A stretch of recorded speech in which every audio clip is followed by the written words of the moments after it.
துதிப்போம் அல்லேலூயா பாடி மகிழ்வோம் மகிமனை போற்றி. துதிப்போம் அல்லேலூயா பாடி மகிழ்வோம் மகிமனை போற்றி. மகிமை தேவ மகிமை தேவ தேவனுக்கே மகிமை. அல்லேலூயா மகிமை தேவ மகிமை தேவ தேவனுக்கே மகிமை. துதிப்போம் அல்லேலூயா பாடி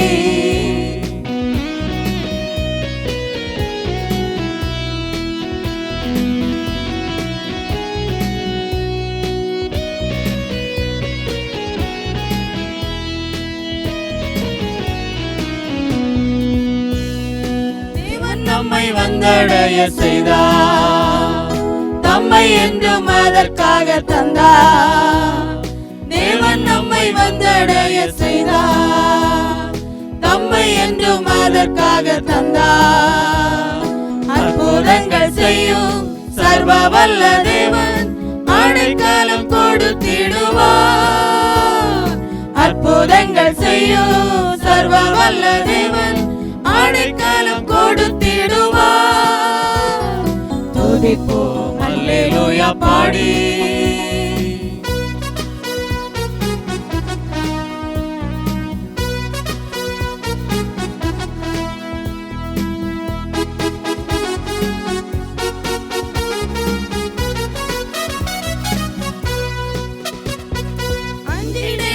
இருளிலே என்றோ நடமாடும் கொள்ளை நோயை கண்டு அஞ்சிடேனே. இருளிலே என்றோ நடமாடும் கொள்ளை நோயை கண்டு பயங்கரத்திற்கும் பறக்கும் அம்பிற்கும் பயந்திட ஜெயித்திடுவே. பயங்கரத்திற்கும் பறக்கும் அம்பிற்கும் பயந்திட ஜெயித்திடுவே. துதிப்போம் அல்லேலூயா பாடி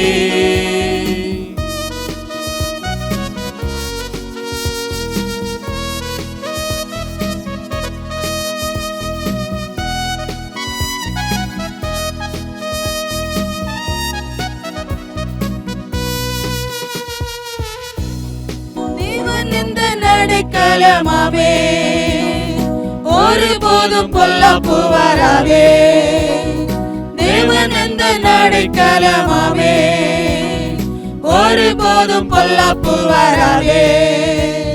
சர்வ வல்ல தேவன் தாவரமாய் நின்று விடுவித்து காத்திடுவார். சர்வ வல்ல தேவன் தாவரமாய் நின்று விடுவித்து காத்திடுவார். துதிப்போம் அல்லேலூயா பாடி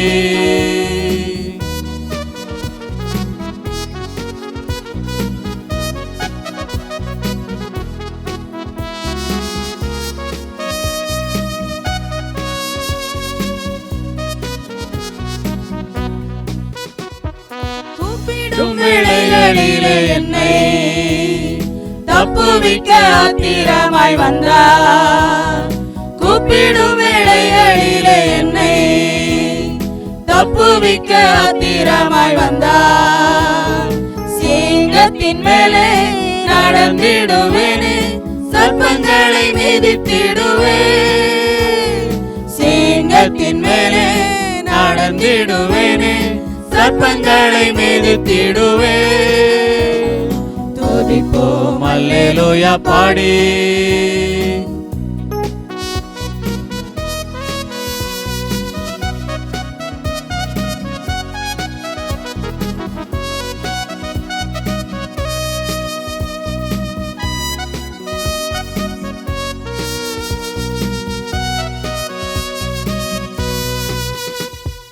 பாதம் கல்லில் என்றும் இடராமல் கரங்களில் தாங்கிடுவார் தூதர். பாதம் கல்லில் என்றும் இடராமல் கரங்களில் தாங்கிடுவார் தூதர். ஒருபோதும் அதை என் கூடாரத்தை அணுகாமல் காத்திடுவார். ஒருபோதும் அதை என் கூடாரத்தை அணுக அணுகாமல் காத்திடுவார். துதிப்போம் அல்லேலூயா பாடி மகிழ்வோம் மகிழ்வானை போற்றி. துதிப்போம் அல்லேலூயா பாடி மகிழ்வோம் மகிழ்வானை போற்றி. மகிமை தேவ மகிமை தேவ தேவனுக்கே மகிமை. அல்லேலூயா மகிமை தேவ மகிமை தேவ தேவனுக்கே மகிமை. துதிப்போம் அல்லேலூயா பாடி. இரட்சகர் மீட்பருமாயிருக்கிற ஆண்டவராக இயேசு கிறிஸ்துவின் இணையற்ற நாமத்தினாலே மீண்டும் நான் உங்களை வாழ்த்தி வரவேற்கிறேன். தேவன் தாமே உங்கள் அனைவரையும் ஆசீர்வதிப்பாராக. இந்த நாளிலும் கடந்த வாரத்தில் தியானித்த அதே வேத பகுதியை நாம் தொடர்ந்து தியானிக்க இந்த நாளிலே ஆண்டவர் நமக்கு உதவி செய்வார். கடந்த வாரத்தில் அதற்கு ஆதாரமாய் தெரிந்து கொண்ட அந்த வேத வசனம் லூக்கா எழுதின சுவிசேஷம் 1ஆம் அதிகாரம் 37வது வசனத்தை மையமாக வைத்து உங்களுக்கு தேவனுடைய வார்த்தையை நான் கொடுக்க ஆரம்பித்தேன். தேவனால் கூடாத காரியம் ஒன்றும் இல்லை என்ற தலைப்பிலே, தேவனால் கூடாத காரியம் ஒன்றும் இல்லை. அவர் நமக்காக யாவையும் செய்து முடிக்கிற ஒரு ஆண்டவர். அவர் நம்முடைய வாழ்க்கையிலே அற்புதங்களை செய்ய வேண்டுமானால், அதிசயங்களை அவர் நடப்பிக்க வேண்டுமானால், நாம் செய்ய வேண்டியதை நாம் செய்வோம். நாம் செய்ய வேண்டியதை செய்து முடித்த பிற்பு அவர் நமக்கு செய்ய வேண்டியதை அவர் நமக்கு உதவி செய்வார். அதற்கு ஆதாரமாக ஆபிரகாமுடைய வாழ்க்கை குறித்து நான் உங்களோடு கூட பகிர்ந்து கொண்டேன். ஆபிரகாமை பார்த்து ஆண்டவர் சொன்னார், உன் தேசம் உன் இனத்தையும் எல்லா உன் பெற்றோருடைய எல்லா இடத்தையும் விட்டு விட்டு நான் உனக்கு காண்பிக்கும் தேசத்துக்கு போ என்று சொன்னபோது அவன் யாரிடத்திலும் ஆலோசனை கேட்காதபடி தேவனுடைய வார்த்தைக்கு கீழ்ப்படிந்து அவன் புறப்பட்டு போனான். அவனை ஆண்டவர் செல்வ சீமானாய் மாற்றினார் என்று அந்த ஆலோசனையை நான் சொல்லி உங்களுக்கு முடித்தேன். இன்றைக்கு இரண்டாவது நாம் தேவனுடைய ஆசீர்வாதத்தையும் தேவனுடைய நன்மைகளையும் தேவனால் அருளப்படுகிற உயர்ந்த அனுபவங்களையும் நாம் சுதந்திரித்துக் கொள்ள உலக பிரகாரமான வாழ்க்கையிலும் சரி, ஆவிக்குரிய வாழ்க்கையிலும் சரி, நீங்களும் நானும் செழித்திருக்க ஆண்டவருக்காக நாம் இரண்டாவது செய்ய வேண்டிய காரியம் என்னவென்றால், யோவான் எழுதின சுவிசேஷம் 11ஆம் அதிகாரம் 39வது வசனத்தை நாம் வாசிக்க கேட்போம். இயேசு கல்லை எடுத்து போடுங்கள் என்றார். அருமையான ஒரு வார்த்தை. யாரை பார்த்து சொல்லுகிறார்? அங்கே இருக்கிற ஜனங்களை பார்த்து சொல்லுகிறார். இயேசு கிறிஸ்து எல்லாரையும் நேசிக்கிற ஆண்டவர். விசேஷமாக இந்த சம்பவத்திலே மார்த்தாள், மரியாள், லாசரு என்ற ஒரு குடும்பத்தை அதிகமாக ஆண்டவர் நேசித்தார். அந்த பெத்தானியா போகும் பொழுதெல்லாம் என் அருள்நாதர் இயேசு அவர் வீட்டில் போய் தங்கி புசித்து தேவனுடைய வார்த்தைகளை பகிர்ந்து கொண்டு போவது வழக்கம். ஒரு தடவை அவர் தன்னுடைய ஊழியமாய் தூர தேசத்துக்கு பிரயாணம் செய்தார். அங்கே அவருடைய ஊழியத்தை செய்து கொண்டிருக்கும் பொழுது அவருக்கு ஒரு செய்தி வருகிறது. நீ நேசிக்கிறதான சிநேகிதனாயிருக்கிற லாசரு வியாதிப்பட்டிருக்கிறான் என்ற ஒரு செய்தி கிடைக்கிறது. அதை தன்னுடைய மனதிலே வாங்கி கொண்டவராக தான் செய்த ஊழியத்தை தொடர்ந்து அவர் செய்து கொண்டிருந்தார். மறுபடியும் அவருக்கு ஒரு செய்தி வருகிறது, உம்முடைய சிநேகிதனாகிய லாசரு மரித்து போய்விட்டான் என்று. அதையும் கேட்டார். அந்த வார்த்தைக்கும் ஒரு பொருட்படுத்தாமல் அவர் தன்னுடைய ஊழியத்தை செய்து கொண்டிருந்தார். இவ்விதமாக ஊழியங்களை செய்து நிறைவேற்றி முடித்த பிற்பாடு இயேசு தன்னுடைய சீஷர்களை பார்த்து சொன்னார், லாசரு மரித்து போனார் என்ற செய்தி எனக்கு வந்திருக்கிறது. நான் அவனை எழுப்ப போகிறேன். ஏனென்றால் அவன் மரிக்கவில்லை, நித்திரையாக இருக்கிறான். இயேசுவுடைய சீஷர்களும் அதை ஆச்சரியத்தோடு அவருக்கு பின் சென்று போகிறார்கள். பெத்தானியா கிராமத்துக்கு வந்தார்கள். வந்த பொழுது அங்கே இருக்கிற ஜனங்கள் இயேசு வந்திருக்கிறார் என்ற செய்தி கேள்விப்பட்டார்கள். மாத்தாளும் மரியாளும் இயேசு வந்திருக்கிறார் என்று கேள்விப்பட்டு இயேசுவை நேரடி சந்திப்பதற்கு தன்னுடைய வீட்டை விட்டு ஓடி போகிறார்கள். இயேசுவிடத்திலே போய் நிற்கும் பொழுது இயேசு அவர்களை விசாரிக்கிறார். லாசரு வைத்த இடம் எங்கே என்று கேட்கிறார். அவனை வைத்த அந்த கல்லறை தோட்டத்துக்குள் கொண்டு போகிறார்கள். இயேசுவை அழைத்து கொண்டு போகிறார்கள். மரியாள் சில வார்த்தைகளை பேசுகிறாள். மார்த்தாளும் அநேக வார்த்தைகளை பேசுகிறாள். ஆண்டவர் சொல்லுகிறார், நீ விசுவாசித்தால் தேவ மகிமையை காண்பாய். இந்த வார்த்தையை சொல்லிக் கொண்டிருக்கும் பொழுது இயேசுடைய கண்களிலே கண்ணீர் வருகிறது. இந்த செய்தி நடுவிலே சொல்லிக்கொள்ள விரும்புகிறேன். நீங்கள் தேவனுடைய பிள்ளைகளாக இருந்தவருடைய வார்த்தைக்கு கீழ்ப்படிந்து வாழ்க்கையில் பிரச்சனைகள் போராட்டங்கள் வந்து கண்ணீர் வடிக்கும் பொழுது இயேசு நம்மோடு கண்ணீர் வடிக்கிறார். இயேசு நாம் துக்கப்படும் பொழுது அவர் நம்ம துக்கப்படுகிறார்.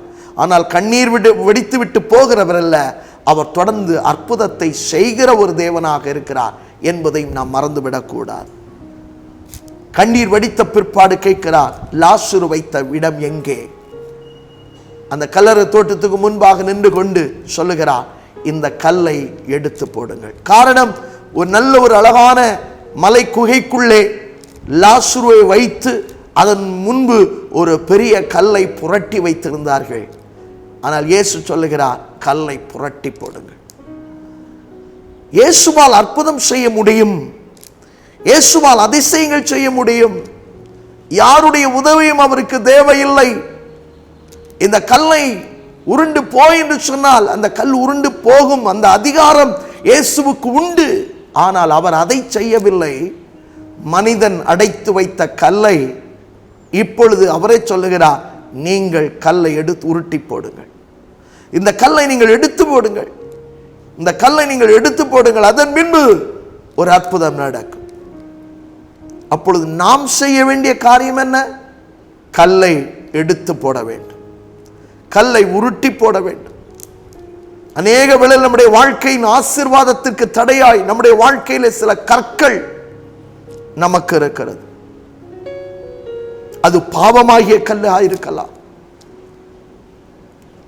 சில நெருக்கமாகிய கல்லாக இருக்கலாம், நாமே நமக்கு வேதனையும் வருத்தத்தையும் உண்டு பண்ணிக் கொள்வதற்கு ஏதுவாக நாம் உருவாக்கி கொண்ட சில கல்லுகளாக இருக்கலாம், ஆண்டவருக்கு பிரியமில்லாத சுபாவமாகிய கல்லுகளாக இருக்கலாம், ஆண்டவருக்கு பிரியமில்லாத எண்ணங்களாகிய கல்லுகளாக இருக்கலாம். இந்த கல்லுகளை எல்லாம் நாம் புரட்டி போட ஆண்டவர் சொல்லி இருக்கிறார்.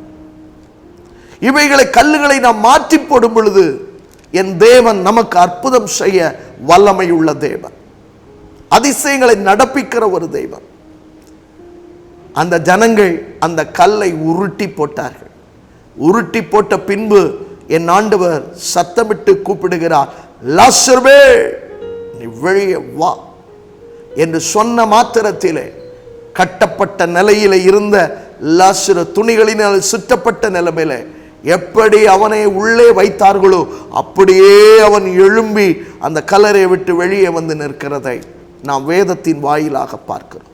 எனக்கு அருமையான சகோதர சகோதரிகள், வாழ்க்கையில் எத்தனையோ கற்கள் நம்முடைய வாழ்க்கையின் ஆசீர்வாதத்தை தடை செய்து வைத்திருக்கிறது. பாவத்தின் தன்மை நம்முடைய வாழ்க்கையை வேதனைப்படுத்தி நம்முடைய ஆசீர்வாதங்களை தடை செய்கிறது. பாவத்தின் சூழ்நிலைகளுக்குள்ளே நாம் சிக்கி பாவத்திலே நம்முடைய வாழ்க்கையை அர்ப்பணித்து இன்றைக்கு வாழ்கிற அநேக மக்களை நாம் பார்க்கிறோம். இன்னைக்கு பாவம் என்று சொல்லுகிற அந்த சூழ்நிலைகள் வரும் பொழுது நம்முடைய எண்ணங்களும் நம்முடைய சிந்தனைகளும் எப்படி வருகிறது? வெளிப்பிரகாரமான அநேக காரியங்களை தான் நாம் பார்க்கிறோம். வெளிப்பிரகாரமான செய்கிற தவறுகளை தான் நம்முடைய கண்கள் பார்க்கிறது. வெளிப்படையாய் செய்கிற சில கிரியைகளை தான் நாம் பார்த்து இவன் துரோகி, இவன் துன்மார்க்கன், இவன் பாவி என்று சொல்லி இன்னைக்கு மனிதனை தீர்ப்பு கொடுக்கக்கூடிய காலகட்டத்துக்குள்ளே வந்திருக்கிறோம். மனிதன் யாரையும் தீர்ப்பு கொடுப்பதற்கு தேவனால் நியமிக்கப்பட்டவன் அல்ல. ஆகவேதான் அப்போஸ்தலனாகிய பவுல் ரோமரிலே சொல்லுகிறார், மற்றவர்களை குற்றவாளியாய் தீர்க்கிற நீ யாரானாலும் சரி சாக்கு போக்கு சொல்ல முடியாது. காரணம், நீயே அந்த குற்றத்தை செய்கிறாய். மற்றவர்களை குற்றவாளியாய் மாற்றுவதற்கு எனக்கும் இந்த உலகத்தில் உங்களுக்கும் தேவன் அதிகாரம் கொடுக்கவில்லை. குற்றமாக தீர்க்கிற ஒரே ஒருவர் நம்ம இயேசு கிறிஸ்து மாத்திரமே நம்மை குற்றவாளியாய் தீர்க்க முடியும். ஆனால் அவரும் நம்மை குற்றவாளியாய் தீர்க்கவில்லை. நன்றாக புரிந்து கொள்ள வேண்டும். ஆகவே நம்முடைய பாவங்கள் வெளிப்பிரகாரமாக செய்கிற பாவங்களை தான் நாம் பெரிதாக நினைத்து கொண்டிருக்கிறோம். இல்லை, அதை காட்டிலும் இன்றைக்கு மனிதர்கள் செய்கிற பாவம் உள்ளான மனித நிலை, பொறாமைகளின் மூலம், எரிச்சலின் மூலம், மற்றவர்களை தவறாக புரிந்து கொள்ளுதலின் மூலம், மற்றவர்களை தரக்குறைவாய் நினைப்பதின் மூலம், சிந்திப்பதின் மூலம், பகையின் மூலம், கசப்பின் மூலம்தான் இன்றைக்கு மனிதன் பாவத்தை சம்பாதித்துக் கொண்டிருக்கிறான். கிறிஸ்தவ வட்டாரங்களை நாம் பார்க்கும் பொழுது கசப்புகளும் போட்டிகளும் பொறாமைகளும் எரிச்சல்களும் மார்க்க பேதங்களுமாக உள்ளான மனிதனிலிருந்து தான் இன்றைக்கு இந்த பாவங்கள் புறப்பட்டு நடைபெறுகிறது.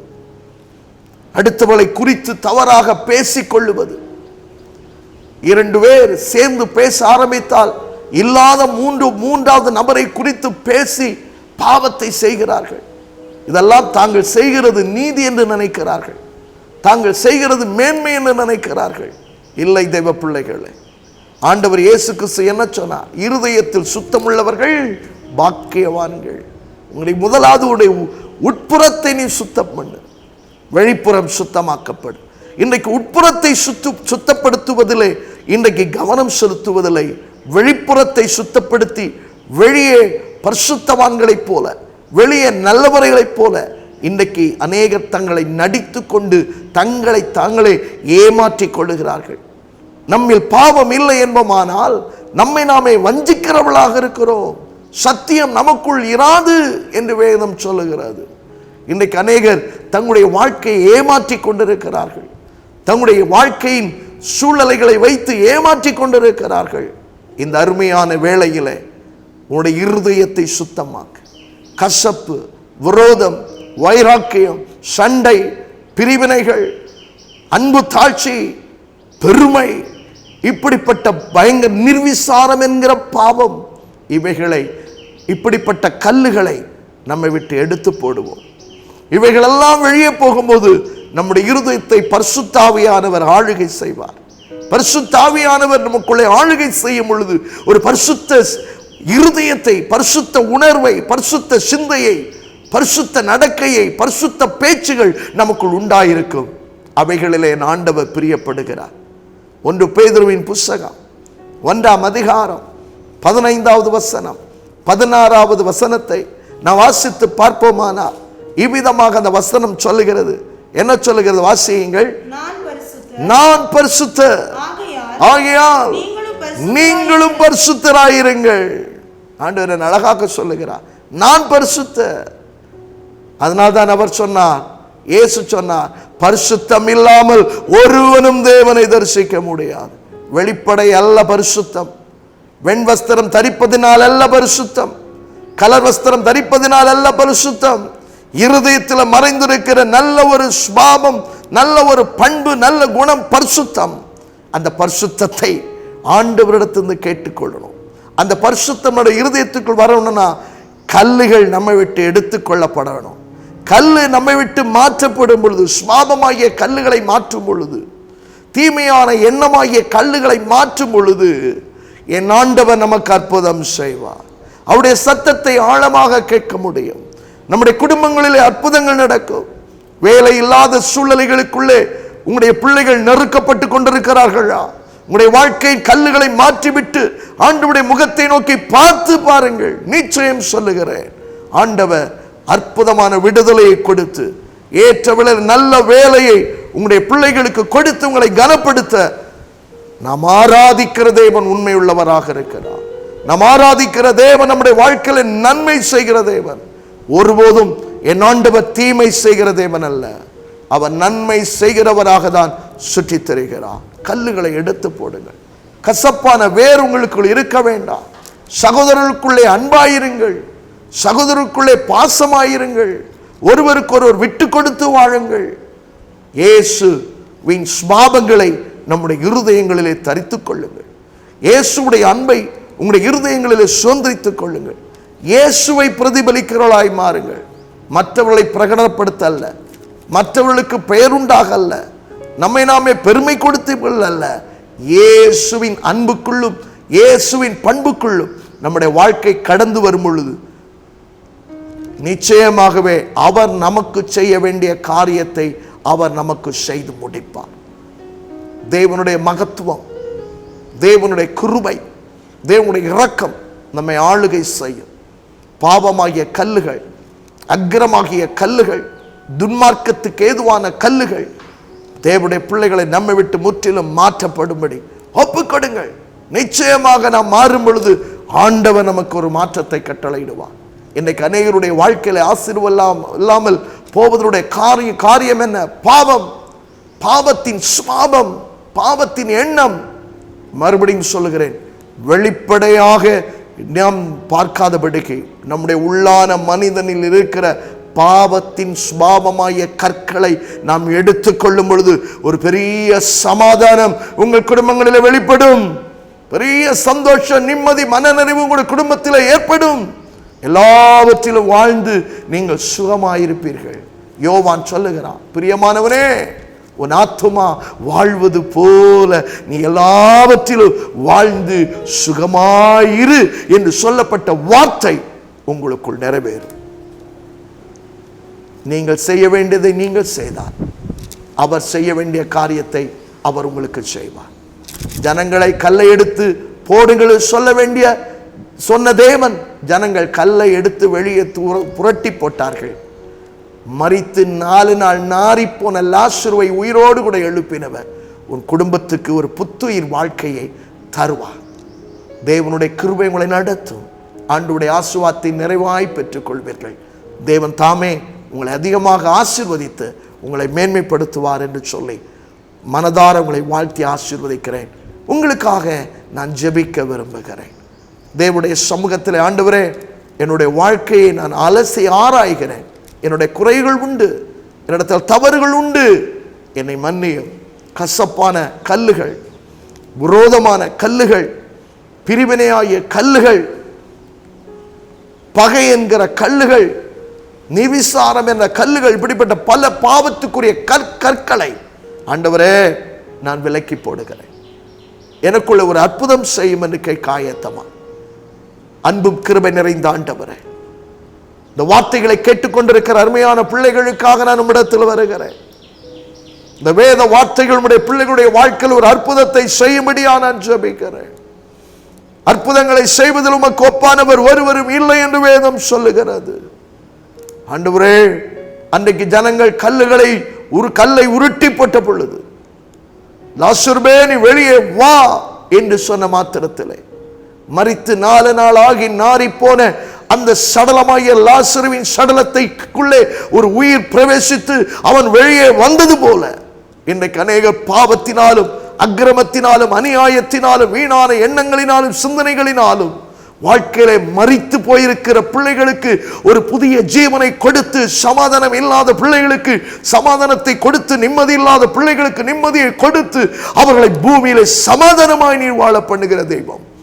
கேட்டுக்கொண்டிருக்கிற ஒவ்வொரு பிள்ளைகளுடைய வாழ்க்கையிலும் குடும்பங்களிலும் நீர் அற்புதங்களையும் அதிசயங்களையும் செய்திடும்படியா ஜெபிக்கிறேன். உம்முடைய மகத்துவம் வெளிப்படட்டும்.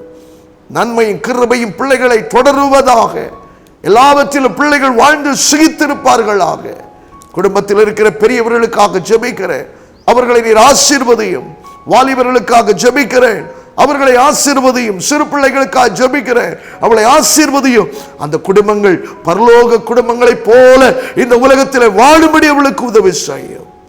அவர்கள் செய்ய வேண்டிய காரியத்தை வேத வசனத்தின் வாயிலாக செய்து ஆண்டவரே உம்முடைய நன்மை அவளை அனுபவிக்க அவளுக்கு உதவி செய்யும்.